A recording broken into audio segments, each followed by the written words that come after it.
Kalau mau memanfaatkan kandang baterai itu mempunyai banyak keuntungan. Ransum pakan itu lebih irit, terus per ekor itu bisa kita kalkulasi habis berapa on atau berapa gram, itu sudah bisa ya. Kandang baterai itu menurut saya lebih efisien lah kalau untuk sistem pembesaran.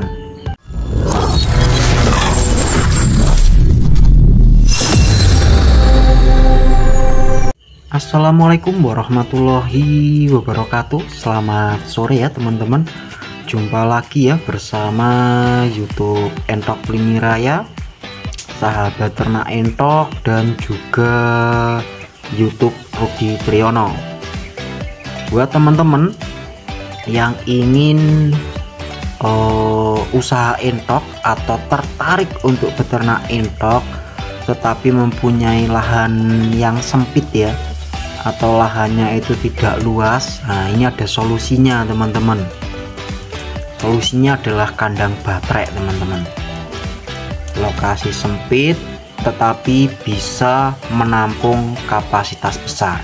Nah, di sini kita uraikan juga ya teman-teman. Nah, buat teman-teman yang istilahnya ingin mencari peluang usaha atau usaha sampingan ya, ini saya sarankan untuk beternak entok, karena sekarang itu kita lihat ya, ternak entok itu sangat viral, sangat booming, dan pesaing itu juga belum terlalu besar seperti pesaing ayam petelur, ayam potong, sampai dengan bebek. Itu sudah kapasitas besar ya teman-teman, dan itu sudah di cover atau sudah di handle oleh PT. Sedangkan entok itu belum teman-teman, belum di cover sama PT atau di handle sama PT. Jadi menurut saya ya, peluang beternak entok itulah sangat besar ya teman-teman. Dan juga untuk makanan entok itu tidak ribet teman-teman ya. Buat teman-teman yang ingin memulai beternak entok terus fokusnya untuk kelas pedaging satu ya, itu saya sarankan gunakan jenis entok jumbo. Meskipun jenis entok jumbo itu ada kualitas grade-nya yang terbagus ya, yang terbagus itu adalah kualitas grade A, terus yang sedang itu adalah kualitas grade B, dan yang paling bawah atau standar itu adalah entok jumbo kualitas grade C. Nah, meskipun teman-teman itu menggunakan kualitas entok jumbo untuk kelas pedaging, memakai yang grade C itu sudah bagus ya. Karena untuk entok jumbo sendiri itu kita menang dari segi pertumbuhan ya teman-teman.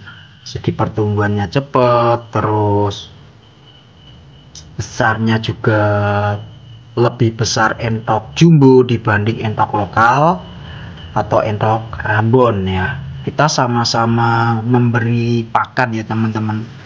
Kalau teman-teman nggak percaya bisa bisa buktikan sendiri. Nah, punya entok lokal, entok Rambon, sama entok jumbo, meskipun entok jumbo kualitas grade C. Dari perbandingan 3 jenis entok ini pasti lebih cepat untuk entok jumbo. Kalau menurut saya seperti itu ya, udah saya buktikan sendiri lah teman-teman. Udah saya buktikan dengan ransum pakan yang sama. Jadi kita bisa menarik kesimpulan ya, kita beri pakan yang sama, perawatan yang sama, tapi hasilnya kok berbeda. Kenapa kita nggak milih jenis entok jumbo? Nah, di sini akan saya sampaikan gini teman-teman. Buat teman-teman yang istilahnya fokus untuk kelas pedaging, menggunakan jenis entok jumbo itu kita 2 bulan atau maksimal 3 bulan setengah itu udah bisa dijual. Tapi kalau untuk entok lokal atau entok Rambon mungkin waktunya agak lama ya teman-teman, mungkin 4 bulan itu baru bisa dijual, atau menunggu bulu sayapnya itu penuh. Nah, bulu sayap penuh itu setidaknya membutuhkan usia 3 bulan lah teman-teman. Itu untuk yang betina. Dan untuk yang jantan kadang 3,5 bulan atau 4 bulan baru penuh bulu ya. Jadi kalau untuk entok jumbo itu lebih cepat lagi pertumbuhannya teman-teman. Dan juga untuk memacu pertumbuhan bulu, kita itu bisa gunakan yang namanya 144 ya teman-teman. Atau teman-teman tinggikan kandungan protein sekitar kandungan proteinnya itu 22 atau 23%. Itu bulu sayapnya nanti akan cepat tumbuh ya teman-teman. Nah terus ini ya, untuk ada perputaran terus ya teman-teman. Teman-teman itu harus minim itu harus punya sekitar 30 ekor ya teman-teman, atau 5 paket idealnya. Untuk idealnya itu 1 jantan 5 betina. Jadi untuk 25 ekor betina dan 5 jantan ya teman-teman, itu sudah bisa muter. Nah dengan catatan teman-teman jangan sampai jual DOE ya.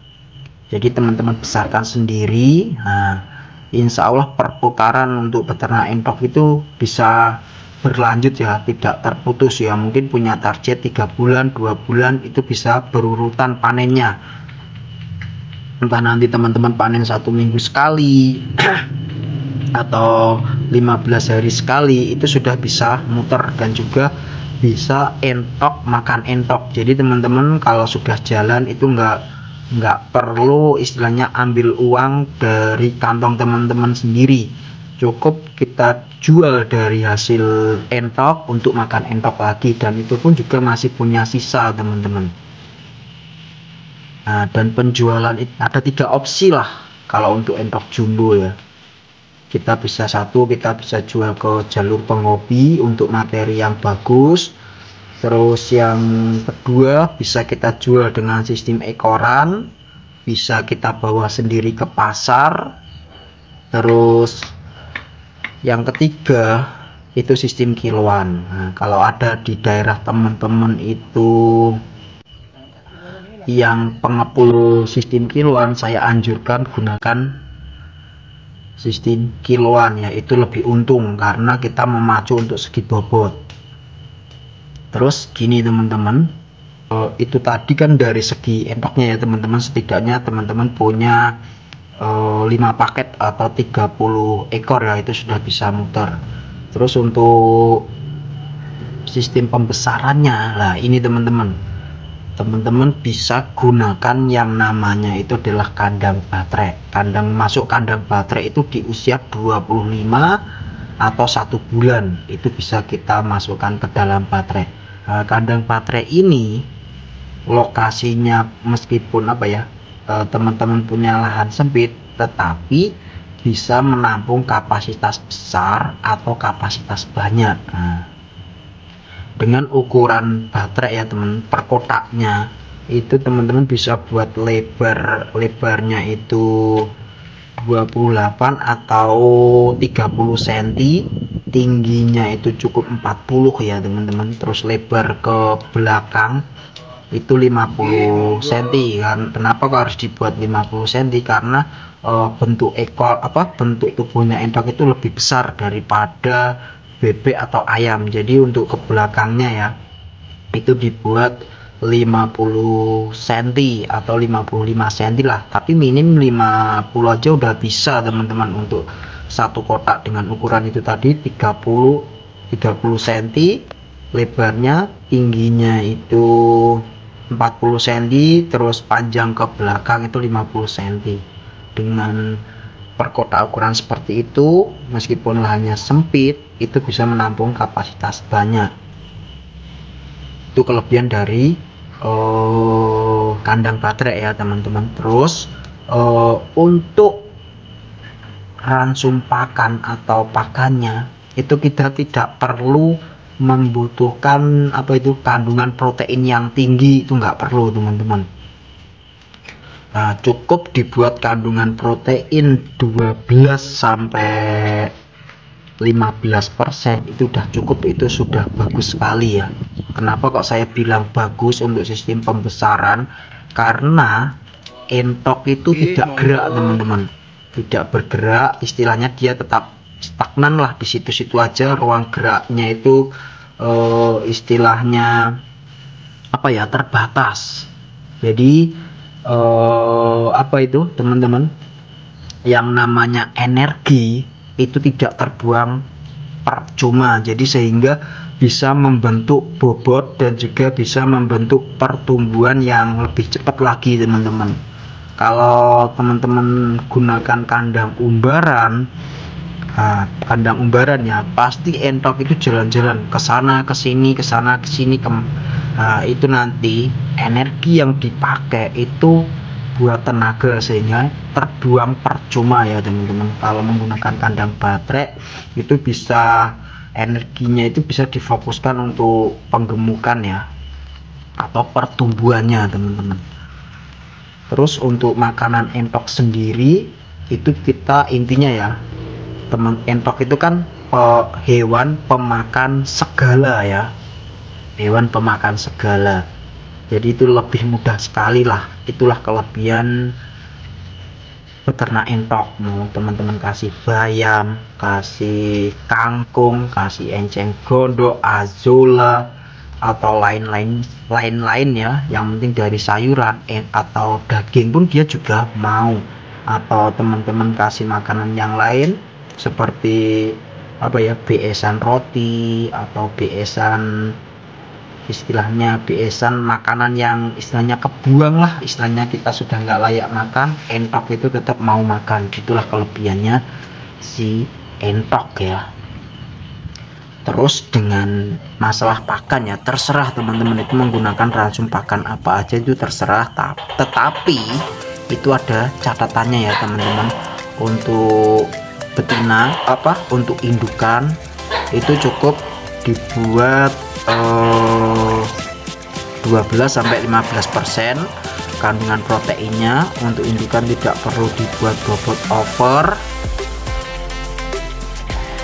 Teman-teman bisa menggunakan bahan pokok yang saya sampaikan ini ya. Kalau untuk indukan itu bisa makanan pokoknya ya, konsentrat ayam petelur, jagung giling, bekatul, mineral. Nah itu udah cukup ya teman-teman. Selmik dengan kandungan protein 12-15%. Terus bisa dicampurkan dengan hijau-hijauan yang lain seperti yang saya sampaikan tadi, gunakan daun talas, gunakan enceng gondok, gunakan azolla, gunakan odot, itu juga bisa, itu untuk indukan.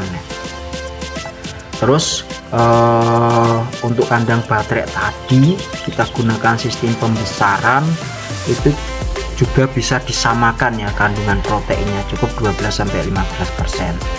Kalau teman-teman menggunakan sistem kandang umbaran loh ya, itu bisa dibuat minim 16 atau 17% kalau kandang umbaran. Jadi kandungan proteinnya lebih tinggi karena entok itu bergerak ya ke sana kemari, sehingga seharusnya dibentuk untuk bobot, untuk memacu pertumbuhan, terbuang percuma untuk tenaga kalau menggunakan kandang umbaran. Jadi kelebihan kandang baterai itu satu ya, kita lebih irit di pakan.